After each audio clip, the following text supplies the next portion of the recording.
Good afternoon. My name is Ruth Steiner. I am a professor at the University of Florida, and I'm also the chair of the mentoring committee of the ACSP. I am pleased to welcome you all to this event on the power of mentoring for diversity, equity, and inclusion. We have the honor of having Audrey Morell, PhD from the University of Pittsburgh, to join us today. Dr. Morell conducts research, teaching, and consulting that helps organizations to better utilize and engage their most important assets, their human and social capital. She is currently professor of business administration with secondary appointments within the Department of Psychology and the Graduate School of Public and International Affairs at the University of Pittsburgh. Previously, she served as the acting dean of the University of Pittsburgh's Honor College, associate dean within the College of Business Administration, and the director of the David Berg Center for Ethics and Leadership. She received her BS from Howard University, magna cum laude, and her MS and PhD from the University of Delaware. She is the author of several books, including Mentoring Dilemmas, Development Relationships Within Multicultural Organizations, Intelligent Mentoring, How IBM Creates Value Through People, Knowledge, and Relationships, Managing Diverse Leaders, Creating Change for People, Processing, and Paradigms. And her most recent book is titled Diversity Across Disciplines, Research on People, Policy, Processes, and Paradigm. Audrey Morell has received numerous recognition, including the Mayor's Citizen Service Award, which proclaimed August 12th, Dr. Audrey Morell Day within the city of Pittsburgh. Some of her awards include the Pittsburgh Business Times Women of Influence Award, the Small Business Administration Minority Business Champion of the Year Award, the University of Pittsburgh Student Choice Award, and the Women of Distinction Award from the Girl Scouts of Southwestern Pennsylvania. Dean Morell served as a consultant in the area of mentoring, leadership development, diversity, and inclusion. Dr. Morell's community service includes having been on a number of nonprofit and community boards, and she was recently appointed to by the mayor to serve on the Pittsburgh Water and Sewer Authority Board of Directors. I'm pleased to introduce to the ACSP Dr. Audrey Morell, who will speak on the power of mentoring for diversity, equity, and inclusion. Thank you, Ruth, and for the rest of the members of the team for the invitation. I'm going to share my screen so that we can dive in here. Please feel free to put questions and things in the chat. We'll be monitoring that, and I'm trying to make sure that I save a little bit of time at the end to be able to answer any questions or engage in a dialogue before you all continue with the second half in terms of the program. As Ruth said in that really kind introduction, I have to say that Girl Scout Award, I was really hoping I would get some Thin Mint cookies with that award, but I just got a plaque, so maybe next time. But I really want to talk about this from both sitting in the center of between research and practice, which is where I always come at issues related to diversity, equity, inclusion. What does the research say? What does the reality of practice say? And how can we make sure that we're always dealing with both of those together? And so it's really important because one of the things that we start off with is this notion of a very traditional notion about how mentoring is defined. And you'll probably hear at some time during my talk me going off on a slight tangent with the over focus that we currently have on this issue of sponsorship and why I see that as absolutely problematic for issues related to DE&I. But this whole notion of the evolution of how we've defined mentoring has become really important because instead of it being this one-to-one hierarchical relationship, we've now seen, based on the research, that it really is a broad range of developmental relationships. And this has become really critical for understanding it in the context of diversity, equity, inclusion. And so the evolution of our thinking and understanding and just fundamental definition about mentoring, moving away from this senior, all-knowing, all understanding, all guiding individual as teacher, advisor, sponsor, senior, all wrapped up into one, to looking at a broad and diverse set of developmental relationships that also include peers, that also includes something we like to talk about as reverse mentoring, where status and hierarchy becomes less important than support and knowledge, has really, I think, transformed how we've talked about and thought about and even design and implement mentoring programs in the context of diversity, equity, inclusion. And so it comes also from a great deal of research that without question shows after study in context and industry and demographic segment that mentoring matters. It matters for how well and how we progress throughout our career. It matters in terms of the experience that we have in our career as we interact with others and throughout the organization. People who documented, who have had access to all different types of mentoring, are much more likely to be more planful in terms of how they approach their career. And over again, we show that there is a quantifiable and sometimes monetary advantage for them. Now, of course, that goes along with people being much more competent in terms of how they manage their career, getting advice, and the like. But these are tangible that have stood up through multiple studies, multiple replications, and some really powerful meta-analysis that mentoring matters. It also matters for this notion of diversity, because once you start looking at it away from this very structured, hierarchical, traditional types of lens, then all of a sudden you understand that mentoring, and particularly the presence of diverse, or what my colleague Bell Reagans talks about as diversified mentoring relationships, becomes really important for other things that we care about, for issues in terms of awareness, for issues in terms of cultural competence, for issues in terms of knowledge transfer, for issues in terms of innovation and creativity. Now, all of a sudden, this notion of mentoring and diversity has a much broader impact, a much broader, if you will, canvas for us to be able to write the next chapters of what mentoring does in the context of diversity, equity, inclusion. And so I want to talk about a couple of topics that have been informed by some of the research that I and my colleagues have done that talks about why mentoring matters and why diversity matters in the context of mentoring. And I've labeled these to talk about the challenges of access, the challenges of complex interactions, the challenges of differential outcomes.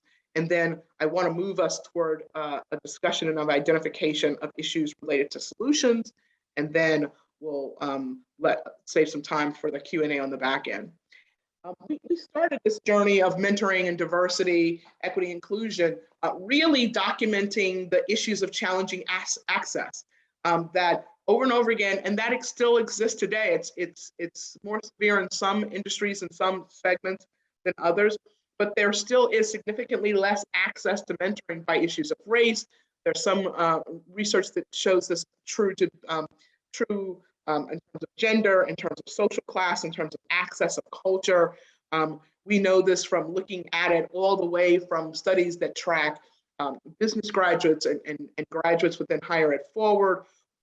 We know that because of the limitation and the lack of diversity in organizations, that it's much more likely that people of color are forced to engage in navigating cross-race, cross-gender, cross-culture organizations. You see a much more likelihood that they're going to reach out and have to navigate interorganizational mentoring because of lack of access. And not just access because they don't have people who understand and are sensitive to their own cultural background, but lack of access because of and we saw this earliest by some of the Catalyst work that showed that that male mentors were much less inclined to mentor a female early on, which was creating other access issues because of power dynamics, concern about how those relationships would be perceived within the organization. So we started this whole conversation with the significant amount of research that talks about, before we even talk about what happens in the relationship, we have challenging access issues that are based on different demographics. Once you're able to even get into a mentoring relationship, you find from additional research all the complexities of dynamic relationships that are embedded both within the complex interracial dynamics that exist within our culture, and cultures outside of the US, but particularly in a US cultures, around even having a dialogue around race. In terms of understanding, there's great research that talks about unconscious and other forms of biases that we know happen, and all of those things make their way into the mentoring relationship. We know that the issues in terms of the different types of mentoring, we could talk about career functions of mentoring, as Kathy Cram's research identifies, versus psychosocial, and that psychosocial support is particularly important when you feel isolated, when you have issues related to psychological safety and issues related to inclusion, that if you're not getting psychosocial support through mentoring relationships inside the organization, you've got to go someplace else to be able to get them.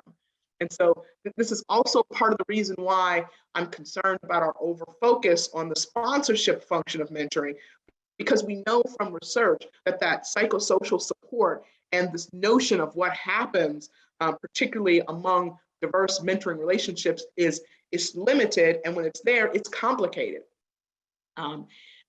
One study that was looking at African American and white managers, and really they didn't find differences in psychosocial support, but the issue was who you went to for that support and to what extent it provided the full range of what you needed in those complex relationships. I and a couple of my colleagues spent some time analyzing data from Catalyst, which is a nonprofit organization that focuses a lot on diversity and gender. They really started diversity and inclusion. They really started off focusing on gender early on.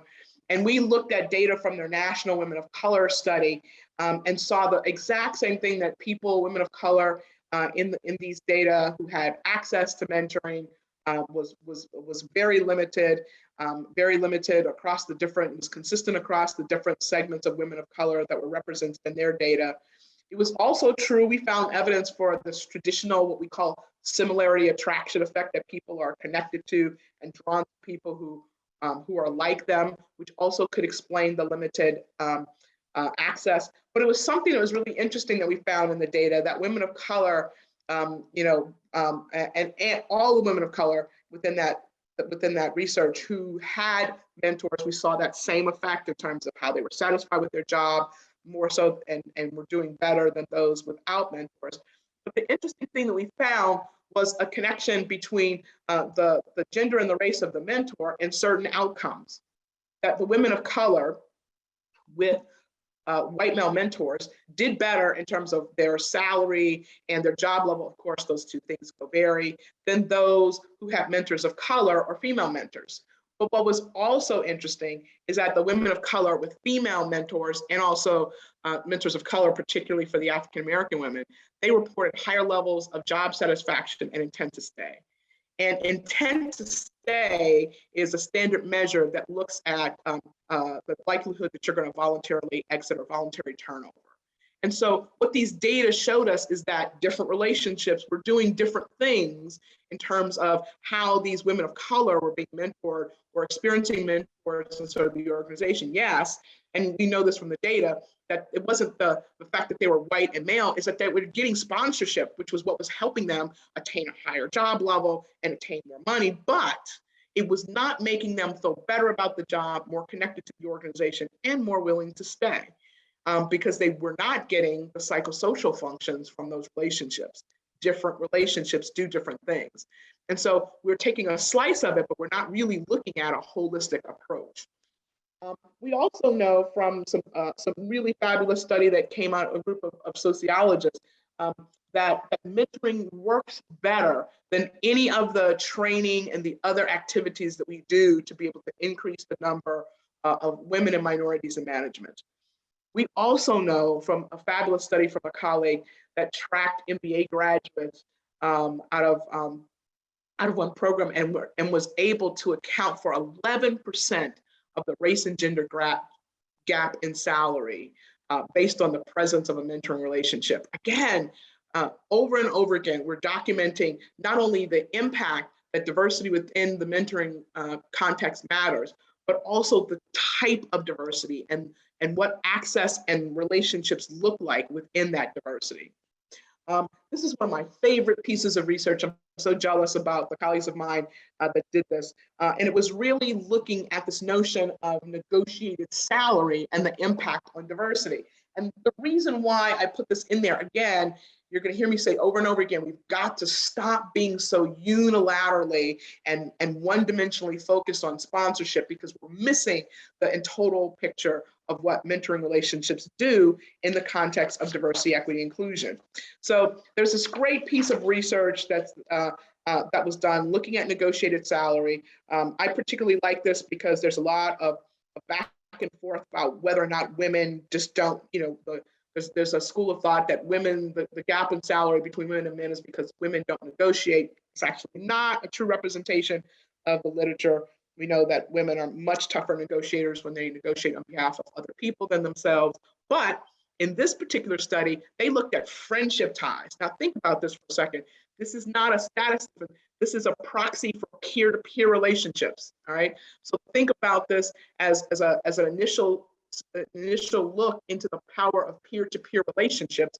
And they looked at a series of negotiated salary, and they compared minority versus non-minority outcomes as a function of these friendship ties and the impact that they had on negotiated percent salary increase, right? Again, a quantifiable outcome looking at a relational predictor or relational factor. And what they found was that above and beyond the facts of all the factors of all the things we can control for age, education, race, etc. Age, education, time and job, that race accounted for 13% of the difference in negotiated salary, right?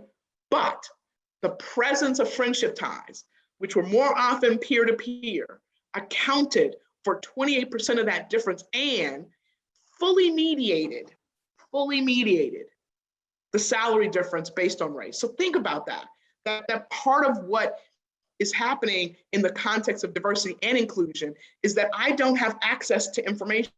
The relationships give me access to knowledge so that I'm better able to understand what to ask for, how to negotiate. It's not skill. It's not that I don't lack the skill. It's not that I have not contributed in terms of performance.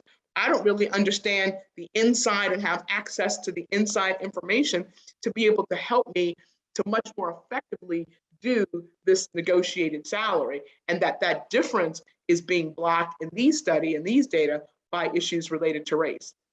There's actually a group, it's primarily African-American professionals in business, and they actually, when an individual gets an offer at a senior level, let's say senior CEO and like, they bring individuals together who've been there to be able to who are peers, to coach them, to do peer-to-peer coaching, to help them understand what to ask for.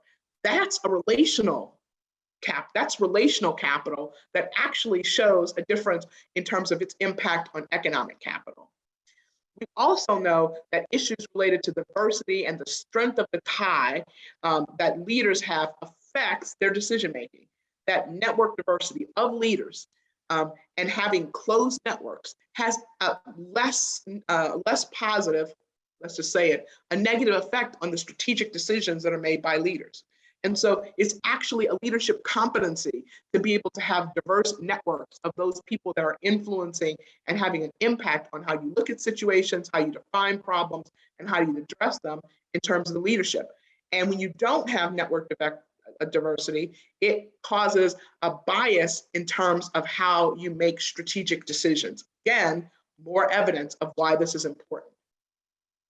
You know, one of the things that is really true that started me looking at not just what can we do to document the situation and the problems, but how do we advise organizations, how do we advise programs, how do we advise individuals and leaders, is to really understand a couple of things that I think we get wrong when we talk about shaping and designing mentoring programs.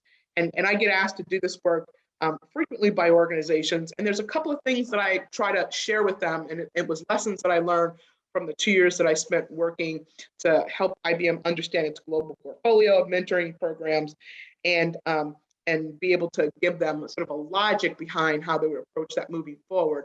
And it is the truth that we have this notion, I mentioned it before, this similarity attraction phenomenon, but that the characteristics of the mentee impact the willingness that an individual is likely to be want to be mentored. And so if we only, one of the first things I challenge organizations about is to say, well, oh, formal mentoring doesn't work. Well, that's actually not true. It's well-designed formal mentoring programs work, but poorly designed anything doesn't work, right?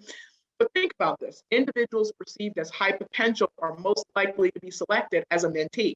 So when I'm selecting you in an informal relationship for me as a mentor to mentor you, it's because I perceive you to be high potential. Well, think about what similarity and attraction means, that you are drawn to people who are most like you.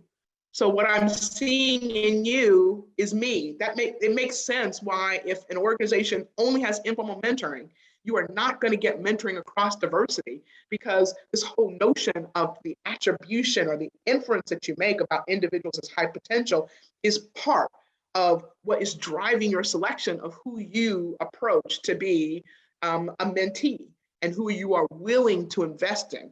And so there has to be some type of facilitation, some type of ways for us to be able to have a facilitation of mentoring relationships of all different types in a way that prevents us from only doing things in areas of our own personal comfort. It is also true that structural aspects of the mentoring relationship, I get asked this all the time. What type of mentoring is most effective? Is it peer? Is it face-to-face? Is it one-on-one? Is it group? Frequency. I'm not really a big fan of mentoring contracts because I take a relational approach. All of those structural aspects are weak and inconsistent predictors of mentoring behavior. There is also no evidence for a universal style of mentoring that impacts effectiveness. And this is one of the things that I challenge organizations with, because I hear often from leadership, well, I'm really not the type. I really don't have the style. There are other people who are just good mentors, and I'm not a good mentor. Well, I happen to can show you some of the competencies that organizations typically look at for leadership development, and I can show you some of the attributes and some of the dimensions of mentoring, and I can map them together and show you that if you are doing mentoring and if you hone your skills to be better at mentoring, you are actually building competencies that are transferable into your leadership role. One is not different from the other, they feed each other. And so it is by definition, and if you read the research from the book Good to Great, that what leaders do is build the pipeline of leadership. We call that mentoring, okay? It is also true that out of all the different measures, it's really reciprocity. When you take a relational view, it is really reciprocity that becomes really important to understand as the criterion for how we define effectiveness, success in the mentoring relationship. I do think that one of the things that we have to start to do is to look at different ways to design and to structure solutions. Again, I'm so passionate about this beyond sponsorship. Not that sponsorship doesn't matter and it needs to be there, it absolutely does. But if that's the only thing we're doing, we're going to see constantly issues in terms of diversity, equity, inclusion to be able to plague efforts of what we're doing inside of organizations. So this interorganizational formal mentoring was a project that I and a couple of my colleagues did that ended up in some research that we published, and we were really examining data from a pipeline program that was sponsored by an executive leadership program, and we put in this interorganizational formal mentoring that consisted of each participant in the leadership development program getting a mentor who was a member of the organization that sponsored the program, but outside of their organization. That was on purpose. And then we put them together in peer-to-peer mentoring relationships of about 3 to 4 people. And then we followed those relationships for over a year to see how they progressed. And what was interesting to us is that even though we talk about the power of the sponsorship or the mentoring up, it was actually the peer-to-peer relationships that lasted longer. We also found evidence for the importance about what we call identity-based social support. There was a lot of trusted conversations about what does it mean to be a person of color navigating into leadership roles. They had a lot of conversation, a lot of interactions that our data showed provided validation and legitimacy, which were things that they were not getting inside of their organization. And I love these two phrases that some of the participants, as we interviewed them 3 times throughout the year, said that they got an unusual mirror to be able to understand the challenges that they were facing. And we heard a lot that it was a safe place to have a conversation. And this notion of psychological safety and how important that is in the mentoring relationship. I think as we are talking about recovering or coming back to whatever the new normal is post-pandemic, is going to be even more important than it was when we collected these data. There is a mentoring function known as role modeling. It is a relational role model. It is not, I admire this person from afar. This is someone who you have a connection with, a relationship. You're actually learning from them. One of the things in the IBM model is they actually had a formal role modeling program where individuals who were high potential were assigned to people who were innovators, and they actually rotated them to work under them to understand their process, to understand the process of innovation and creativity and impact that they had. And it was a very strategic tool for being able to use knowledge retention and knowledge transfer.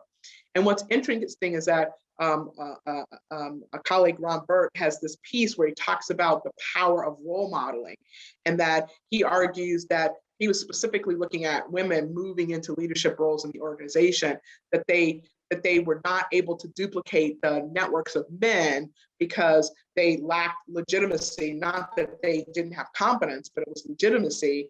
And so one of the things that, and I think that what he was actually tapping to is the process of when sponsorship works, is when you borrow the social capital or the social influence of a very powerful senior leader.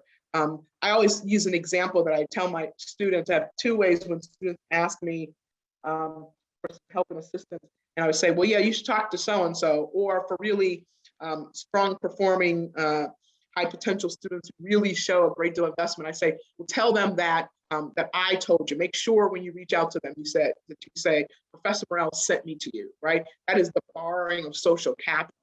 And what we find in diverse traditional hierarchical relationships is that borrowing of social capital or social power does not happen in the same way in diverse sponsorship relationships as it does in other types of sponsorship relationships. And so that's one of the things that we really have to think about as we're designing traditional hierarchical one-to-one is there going to be this legitimation that's going on from the senior person to the diverse mentee, and is there going to be this ability and this permission and this willingness to let them borrow the social capital and the social networks that really have proven to be effective. And so that's one of the things that that I look for and that I try to embed in the design of particularly traditional one-to-one mentoring programs. This gendered nature of role model status and who gets perceived to be an expert in mentoring relationships is very powerful. A former student of mine and I actually showed that females are judged to be role models, to see as being seen as experts. Again, it's that legitimacy thing that we're talking about in ways that are very different than how men, different cues, different information in the environment is being used to drive how we see women versus men in the organization in terms of being competent and knowledgeable, and those things, and being experts and having that sort of knowledge, that respected knowledge, which I don't care if you're in higher ed or in nonprofit or in corporate, those things are cues and signals that people use when they're looking for individuals to step into leadership roles. And so the presence of formal recognition and acknowledgement is much more important for women to be identified than for men. But for women, they had more strong advice ties. And so those notions, and they were much more likely to be peers who were providing those advice ties for those women when they were able to step into what was perceived as being, we had other people rate a whole slew of individuals in this organization. To what extent do you see them as a role model, again, which is a proxy for talking about leadership and influence. And for the women who had achieved that role model status, they had much more strong advice ties. And so another thing about that notion of having those peer-to-peer or those broader types of mentoring relationships as being important. I am a big fan of the power of peers. I am unapologetically a fan in the context of diversity at the power of peer-to-peer relationships and lateral relationships, in addition to, sometimes in contrast to, traditional hierarchical ones. These exist of coworkers, team members, people from professional organizations, both inside and outside the organization.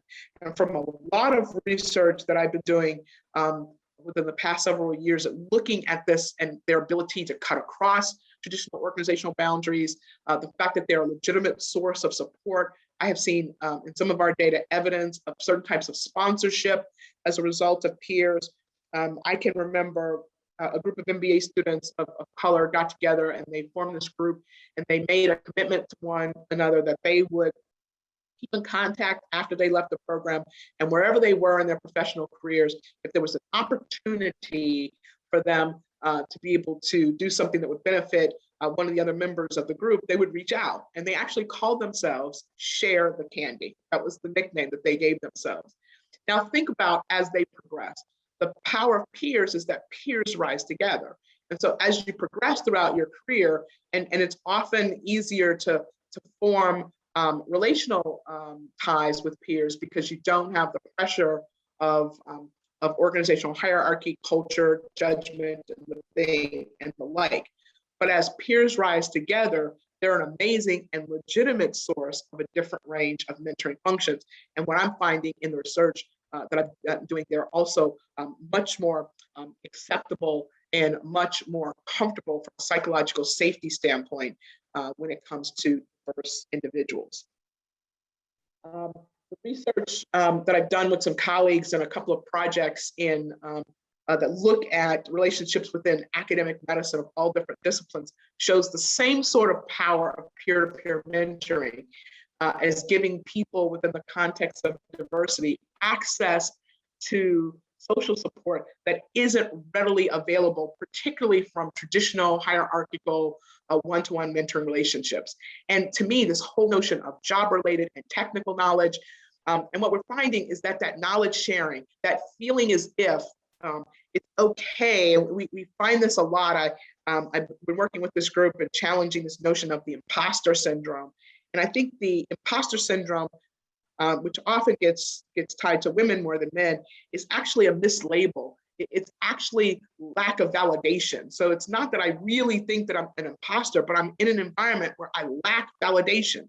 And so this notion of peer-to-peer mentoring, as you saw in the other day that we presented, gives people validation, but it also provides a safe place for me to admit that I need someone to help me, that I'm gonna come to you and ask you questions because I can trust that you're not gonna judge me negatively because I'm asking you questions because I don't know.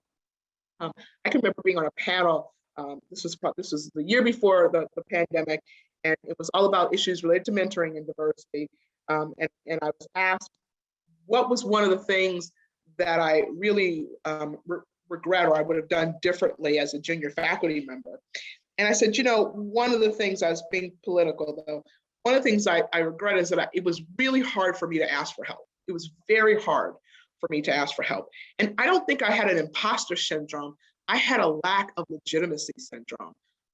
I was the only African-American junior faculty member within the entire psychology department. I was the only one within my department of social psychology, and it was very clear I was under a tremendous microscope. And people would talk to me, and they knew my name, and I didn't know them. That's how much of a microscope.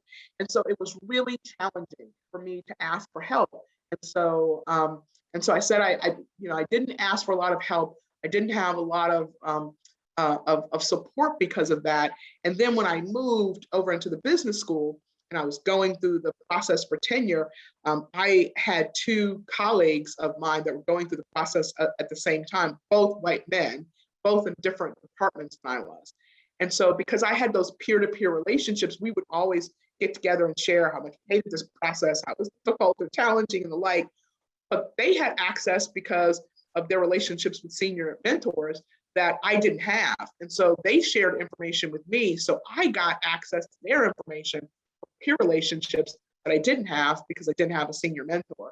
And so this whole notion of knowledge sharing and where knowledge comes from to help you lead the organization, increase your own competence, and navigate difficult and challenging environments is one of those things that I think we're missing about the impact and the importance of peer mentoring and diversity.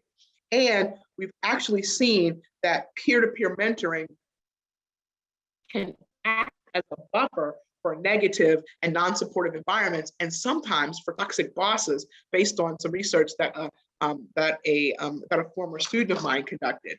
That this whole notion of mentoring as a buffer, that sometimes we actually make it harder for people and organizations to understand what to do, because we create systems and structures and processes and language that people outside of that environment, or who aren't accessing or have access to information that helps them to decode all of what is being said and done and decisions and processes, really put some people at a disadvantage. And so mentoring can act as a buffer. It can act as a buffer, particularly with this notion of psychological contract breach, which is this expectation of what I'm supposed to contribute to the organization and what the organization is supposed to do in terms of its support of me. And that research that I mentioned from a former student of mine shows really clearly that mentoring relationships can help to reduce this feeling that I don't belong, that there's no support in the organization, and that the connection of the relationship between me and the organization has somehow been fractured or somehow is not there. And that is particularly true when there's a lack of supervisor support. Think about how powerful that is, that even with a bad boss, the presence of powerful and inclusive mentoring relationships can actually help to reduce the negative impact of terrible supervision. That to me is a very powerful finding. I should also say that even with all that positivity, we still have an issue about diversity and what we like to call the wariness of interactions across diversity. This was a study that I did a while ago that looked at perceptions of organizational support and this concept called reciprocation wary. That if I do something for you, then I owe you. And so that there's this aspect of the exchange relationship where some people don't want to feel as if they're beholden or they owe other individuals. And you can understand this in the context of diversity. That gets to be really complicated. I've had that in the past where I've had individuals who decided that they were going to, be my champion, but there was a certain set of obligations. And what we've seen is that those certain sets of obligations tend to be very differently for diverse individuals than for other types of relationships. And so it leads to this thing that we found in the data as this reciprocation wary. What is it that I'm going to owe you? And this, based on this notion of exchange, this issue of reciprocity and the expectation of reciprocity becomes complicated in the mentoring relationships.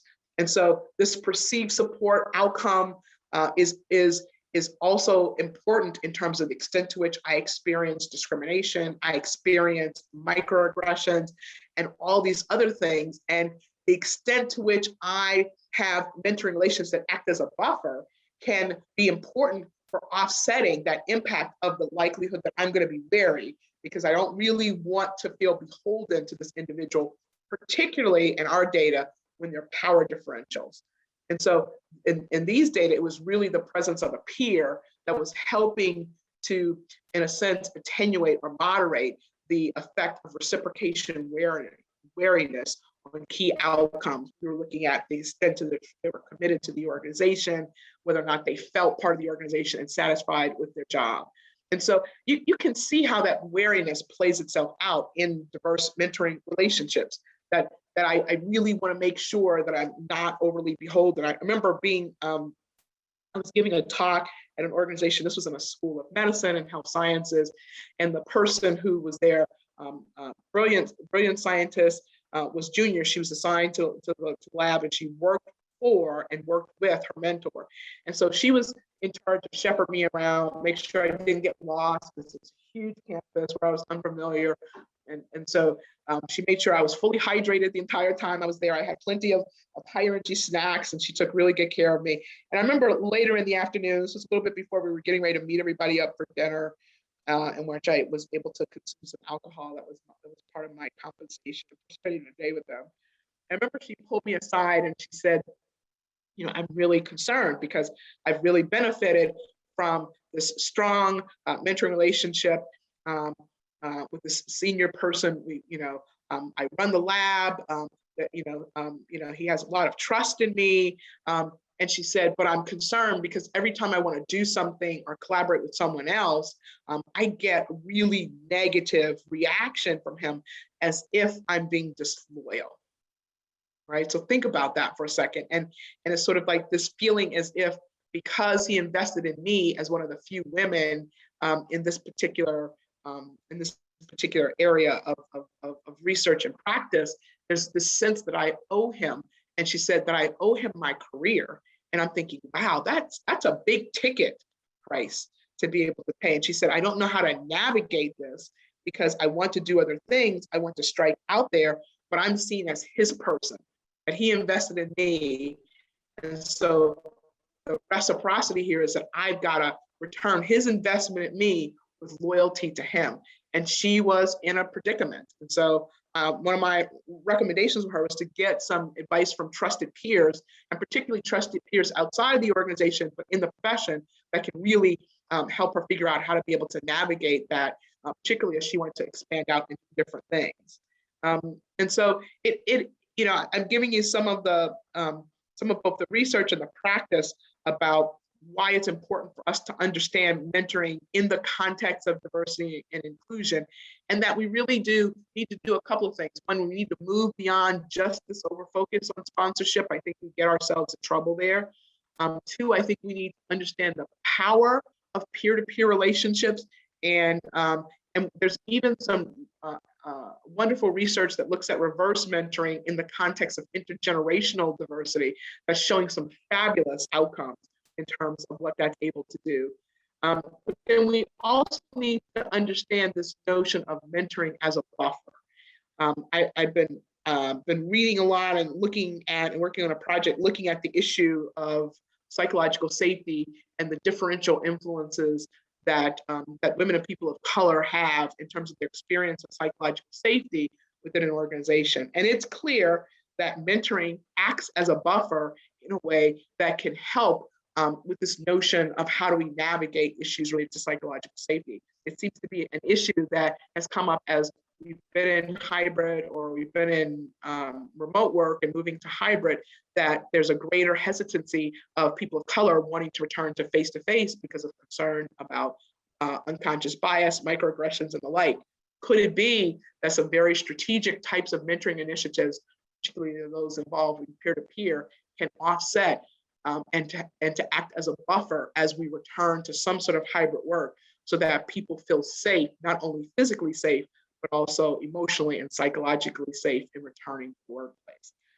I could go on and on and on, but I think I saved a little bit of time for us to ask questions. I see a few things in the chat that, let me see, let me stop sharing so I can see people's faces and look at some things in the chat. What usually goes into job satisfaction? Good pay, treated with respect. It's interesting. The research on job satisfaction typically shows 5 key factors: pay, opportunity for promotion, the work itself, relationships with coworkers, relationships with supervisors. Those are typically the 5 key components of looking at job satisfaction. Of those, the one that tends to, across time and different data collection to be the strongest, they're all matter, but the strongest is relationship with your supervisor.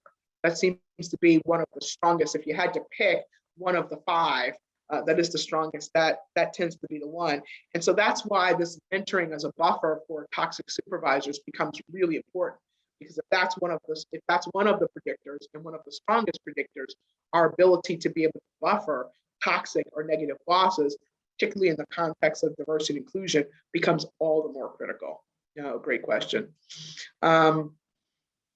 How much salary is determined by attracting new talent when there's massive inflation in the housing market. People want to attract minorities to places, minorities for looking for jobs. So maybe whoever asked that question could unmute yourself and give me a sense as to what you're thinking. Yeah, I was gonna say, I put like a lot of things in there. You could have moved to like April question, but what I was saying is that in terms of like the yeah, at least like, and you were not, it was just a small comment talking about salary, Okay. but it seems like we are in an environment that again, there's a lot of inflation and you need to attract people to particular places. So people are like moving a lot from place to place so they can get paid more, because especially for diverse people, right?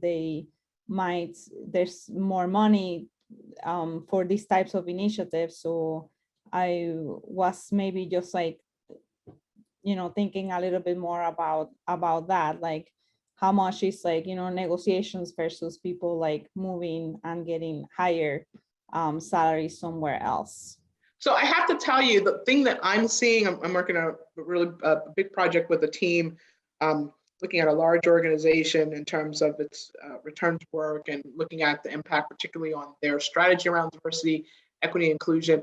And I got to tell you, one of the things that I think that is a key issue, not think no, because I'm looking at a lot of the other data too, coming out of the pandemic, is that the tremendous effect of that pandemic on people has really reshuffled for a lot of individuals the priority in which they're looking at their careers and their life. People who were socially isolated because of the pandemic, people who lost loved ones, and the like. And so what you're, and we've long since seen, I've done some research tracking people's careers over a decade and looking at the difference between them making job changes and lateral moves. And so what you're starting to see is quality of life and flexibility become, for some people, on par or higher as a criterion than pay. And so you're seeing people take lateral moves. We're even seeing in some segments people taking downward moves to have a more balance between life and between work and life/family, and to have greater flexibility. And flexibility is both flexibility of schedule, work pace, and also where you work. And so we saw people in many different organizations, different sectors, actually move their home during pandemic, because if you're working remote, why does it matter where I work?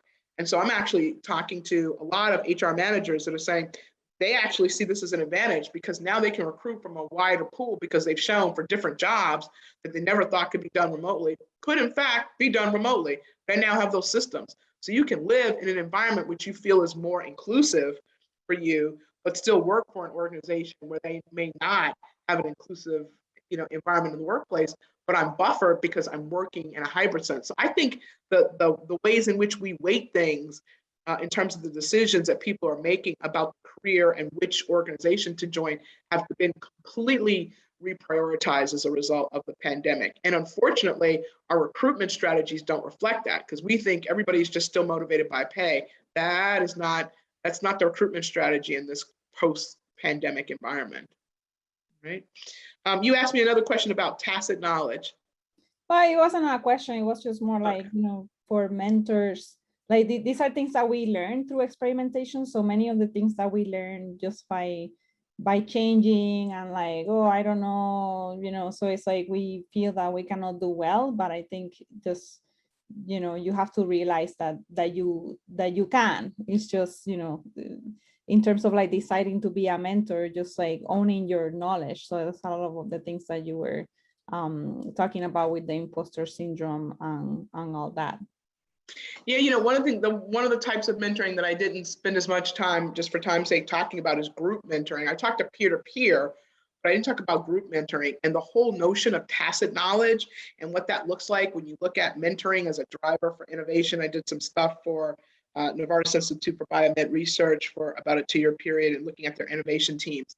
And it's impressive the role that mentoring is playing in there, in knowledge transfer, in the development and the sharing of tacit knowledge within those innovation teams. So I think that there's much to be learned there. April, you asked a question about, does a mentee of a white male reconcile being able to borrow their social networks?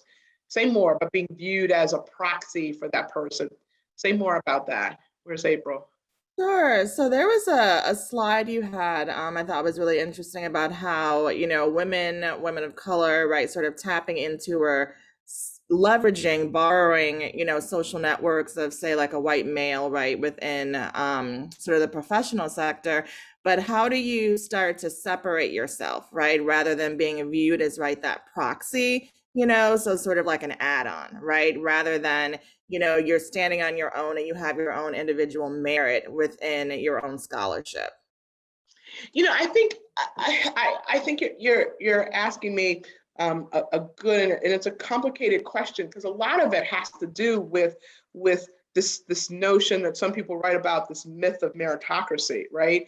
And what's driving that issue. And so in order to be able to understand how that borrowing of social capital works, we've got to understand something about, I often will talk about people in leadership development programs, talk to participants about, do you understand the currency of your organization, right? What is the currency? What we talk about social capital as something that is the same across all environment, and it's not, right? And so you've got to understand something about how social capital is defined, is acquired and defined and enhanced inside your organization. That's this issue of currency. In some organizations, it's just a direct, result of what you do. Do you bring in money? Are you a rainmaker? In others, it's relational. It's others in terms of connections to key and powerful and powerful individuals. And I do think the association of you to powerful people adds credibility and legitimacy based on what that criterion or that currency is. And so I think what it does is it doesn't guarantee your legitimacy. It just provides credibility, which is an entry point. So I, being associated with you as my mentor or or as my champion or as my ally gets me in the door. But I still, particularly as a woman or person of color, still have to prove myself. Without that endorsement, without that legitimation, you don't even get access. And so I want to make sure in that borrowing of social networks, it doesn't mean that they're borrowed and they're a guarantee of success, but it does mean a borrowing such that it eliminates barriers to access and inclusion, which if I'm not even at the table, I can't even begin to play the game. April, is that a line of what you were thinking in terms of the question? Yes. Thank you so much. That was really helpful. We have a saying in a group that I work with, which helps women community organizers to be more effective. And they have the saying, either you're at the table or you're on the menu. And so what gets you off the menu and at the table is someone who, through legitimate means, invites you to the table. And I always say this to people. It's like, oh, how can I be helpful? It's like, all you gotta do is get me in the room. I'll take care of self. My problem is getting access, right? Let's see, for many international PhD students, they tend to choose a mentor from the same country and nationality. Not sure this happens intentionally, but it's very common. It seems that it gives the mentor a feeling of being understood. I can understand that, absolutely. Not saying this is a problem. What I try to tell people is it's not either or, it's both and. That that different relationships do different things. And there's going to have to be people who you have an interaction and relationship with that have a shared frame of reference. So for me, there are colleagues of mine that are in higher ed that I depend on, who are peers, and we can have conversations that close personal friends who don't really understand higher ed can't really help me with. And so there's some aspects of culture that if you're not from that culture, it becomes, yes, you can sympathize, but you're not necessarily a resource, right? And so what I often will instruct people like the PhD students that you describe is to make sure that they're not the only resource. You have to do that and. And this becomes really important because either we say diversity and we mean it or we don't. And diversity also means that for me, I've got to cross those boundaries too. So there's a tool and technique I sometimes use in development programs to get people to look at the relationship they have and to be able to look across different dimensions and to what extent do they have the resources that they need across different mentoring functions and across different diversity functions. And so if I'm only having peer mentors in same country and nationality, that I'm getting certain aspects of the mentoring support that I need, but I'm not getting others. And that's what you have to challenge them to be able to do, not to give up that sense of community, which is important. And we know from data it's important, but that can't be the only source. They've got to diversify. That would be what I would say. All right. I think, and I have 2 minutes left. I'm perfectly on time. I'm so proud of myself. I think a couple of things, just to remember that mentoring relationships are all about this issue of what can we do to be able to provide the wide and diverse range of support that are necessary for diverse individuals to be able to navigate the kind of work, the kind of career, the kind of life that they want for themselves, and that different relationships do different things. And that if we only concentrate on traditional hierarchical mentoring relationships that involve sponsorship, we are not fully realizing the power of mentoring, particularly for diverse relationships. And so I know you have a bunch of other things that you're going to discuss today. You've got my contact information in the slides, and the organizers have it. If there's a question that pops up later or that you didn't want to ask, please shoot me an email and I'd be happy to answer it. So thank you for taking the time to spend this Friday afternoon with me, and I wish you well in the rest of the program. Audrey, thank you so very much. Excuse me, I'm stepping in. Our hosts are having a little bit of technical difficulties at the moment, so we've had an email chain going on here. So I'm just happy to step in for a moment, say thank you on behalf of Ruth, and then on behalf of the association. I know I got a lot, and also saw a lot of validation in my own mentorship and mentoring journey. So really appreciate the insights, and think absolutely. It's and I have articles and links to things that I've written that you can download from my website, audreymorell.com, so you can go there.